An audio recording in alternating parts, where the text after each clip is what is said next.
நெறைய பேர் வந்து என்னால பிரம்ம முகூர்த்த பூஜை பண்ண முடியல. என்ன செய்யலாம்? அந்த நேரத்தில பண்ணித்தான் ஆகணுமா? அப்படின்னு கேட்குறாங்க. அ பிரம்ம முகூர்த்த கட்டாயம் பண்ணித்தான் ஆகணும் அப்படிங்கிற அவசியமே இல்ல. உங்களால சாமி கும்பிட முடியல அப்படின்னாக்க, அந்த நல்ல நேரத்தில எந்திரிச்சிருங்க. 3 டூ 5 பிரம்ம முகூர்த்த நேரம். அந்த நேரத்தில நீங்க எந்திரிச்சிட்டீங்கனாலே போதும். எந்திரிச்சு நீங்க பல் வெளக்கிட்டு, ஒரு 10 நிமிஷம் சாமி முன்னாடி உட்காந்து, நீங்க சாதாரணமா மனசு விட்டு வேண்டிக்கிட்டீங்கனாலே, அ இந்த பிரபஞ்சம் நம்பளுக்கு குடுக்குறத குடுக்கும் கண்டிப்பா. பூஜை பண்ண முடியல அப்படின்னு வருத்தப்பட வேண்டாம்.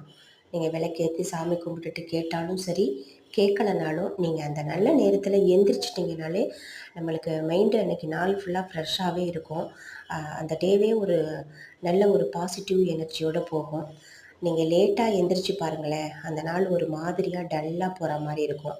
ஸோ, நம்ப வந்து அந்த நல்ல நேரத்த